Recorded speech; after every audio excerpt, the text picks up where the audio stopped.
Chuck Norris couldn't or wouldn't do. The 86-year-old, long deemed invincible, has died suddenly, leaving his legion of fans in shock. A man who spent 4 decades being called indestructible is gone, and the paperwork he left behind is doing something his movies never did. It's making grown men and women cry over a spreadsheet.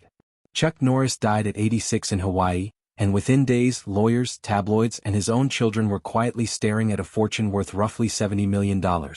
But the number isn't the story. The story is what's tucked inside that number. A ranch, a water company, a decades-long court fight with a television network, a daughter nobody knew about for almost 30 years, and a wife who nearly died from something that was supposed to be harmless. Stick around, because by the end of this, you'll understand why his family didn't ask people to celebrate him. They asked people to thank him. Chuck Norris was hospitalized suddenly on the island of Kauai in March of 2026, at the oceanfront home he and his wife Gina had owned for years. He passed away within roughly a day of being admitted. His family didn't release a cause of death. What they released instead was a short statement, and one line in it stopped people mid-scroll. They thanked the world for loving him. Not for watching his films. Not for the memes.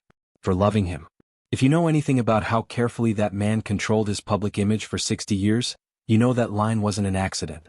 And here's the part that made the moment even stranger. Chuck Norris had died online more times than almost any celebrity in internet history. Fake car crash stories. Fake COVID stories. Years of hoaxes that his team had to quietly debunk over and over. So when the real statement finally came, a lot of people didn't believe it at first. Reporters had to confirm it through his family's own social media accounts before major outlets ran the story. The man built an entire second career off of exaggerated legends about himself. It's almost fitting that even his actual death had to fight through a wall of fake ones before people accepted it was real. So what does a man like that actually leave behind? Financial outlets that track celebrity wealth put his estate at somewhere around $70 million. But that figure is just a label on a much bigger and stranger collection of assets. There's a working ranch in Texas, roughly 1,000 acres, that became the family's full-time home once Chuck mostly stepped back from Hollywood around 2012. There's a beachfront property in Hawaii, the same one where he died, worth several $1 million on its own. There's a bottled water company that exists because of pure accident. There are decades of royalty checks for movies, a TV show that aired in over 100 countries, and one of the longest-running fitness infomercial deals in television history. None of this reads like a typical actor's estate. It reads like a small business empire that happened to have a movie star attached to it. Let's rewind, though, because to understand why this fortune matters so much to the people inheriting it, you have to understand how far the man who built it actually came from. He was born Carlos Ray Norris in a small town in Oklahoma in 1940, and he almost didn't survive the delivery. Doctors at the time referred to newborns like him, born with dangerously low oxygen, as blue babies. His mother worked multiple jobs to hold the family together. His father was a war veteran who struggled with alcohol and disappeared for stretches at a time, and by Chuck's own account, the house was actually calmer when his father wasn't in it. They moved constantly, chasing work. By high school, he described himself as shy, physically unremarkable, and someone who had never really succeeded at anything difficult in his life. Nobody around him was predicting stardom. Nobody was predicting anything, really. At 18 he enlisted in the Air Force and married his high school girlfriend the same year.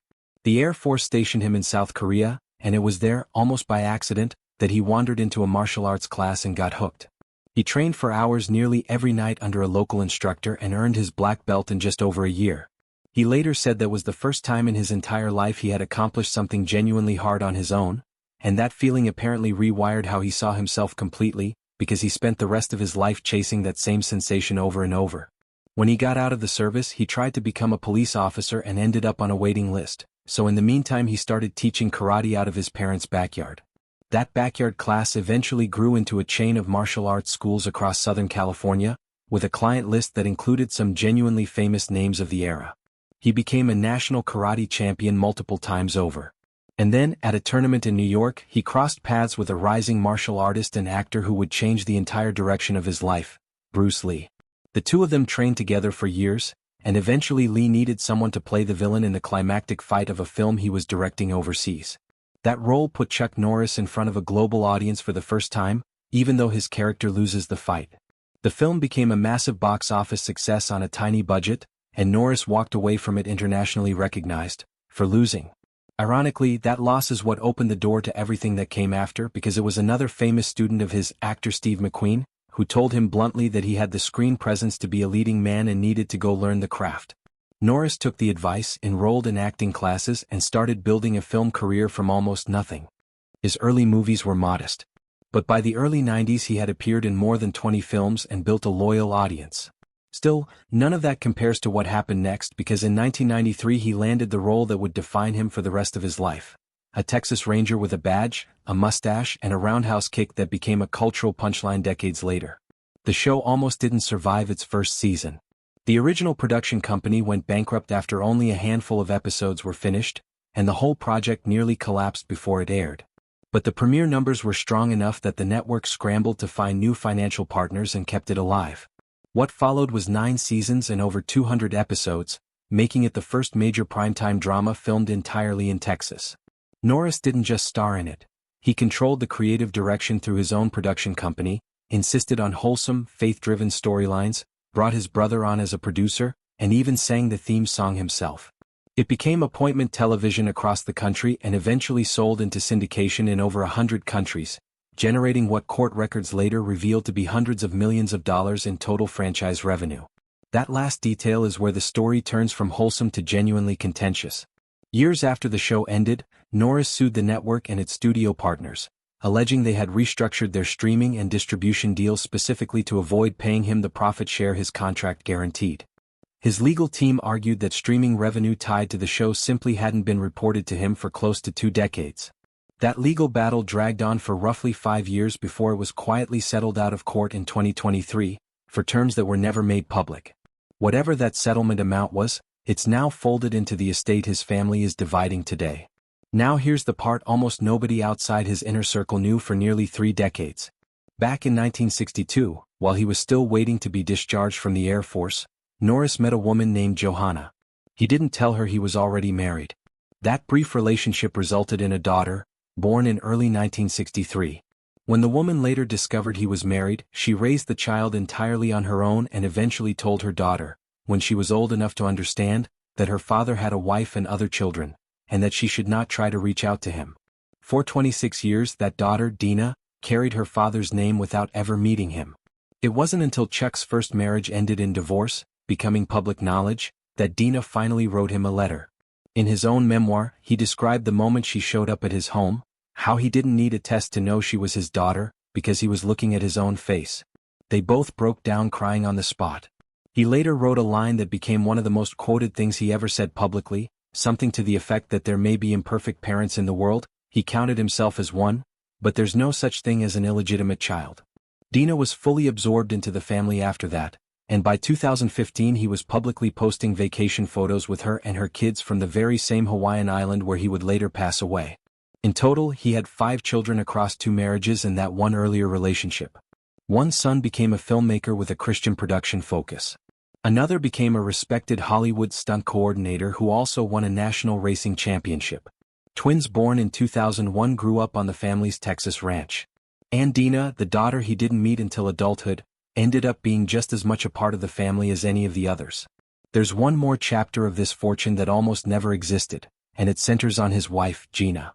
Back in 2012, Gina underwent a series of MRI scans to check on a joint condition, and each scan involved an injection of a contrast agent that's supposed to pass harmlessly out of the body within hours. In her case, something went catastrophically wrong. Within hours of the first injection, she said it felt like her entire body was on fire. She ended up in the emergency room multiple nights in a row. Over the following months her body deteriorated, burning pain, tremors, kidney damage, loss of function in one arm, and muscle wasting so severe she was reportedly surviving on baby food at one point. Doctors ran test after test, ruling out cancer, ALS, Parkinson's and MS, and kept coming back with nothing. Gina eventually became convinced, through her own research, that the contrast agent itself had never left her body and was slowly poisoning her. Chuck has said he watched his wife nearly die in front of him. He chartered a private plane and flew her across the country to see a physician willing to test for heavy metal buildup, and the results confirmed dangerously high levels of the contrast agent still in her system, years after it should have cleared. He slept beside her for months, read to her constantly, and eventually flew her overseas for experimental treatment.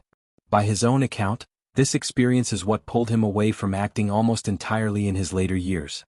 The couple ended up filing a multi-million-dollar lawsuit against a group of pharmaceutical companies, and both testified before federal regulators. That testimony contributed to new warning labels being added to these contrast agents in the United States, and regulators overseas went even further, pulling some products from the market entirely.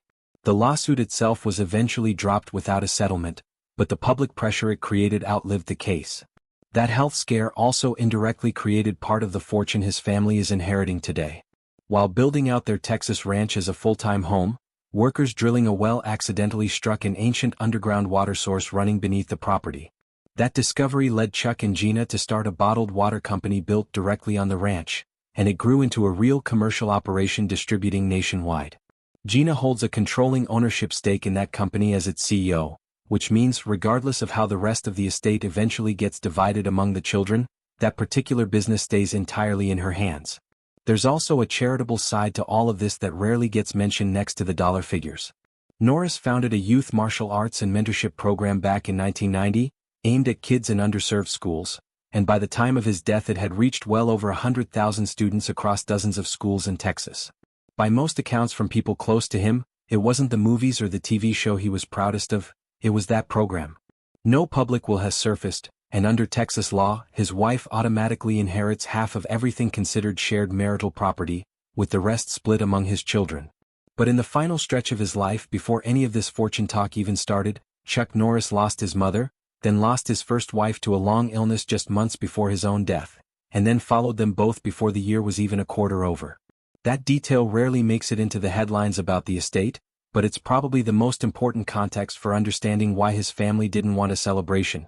They wanted privacy and gratitude in that order. And that's really the tension sitting underneath this entire story.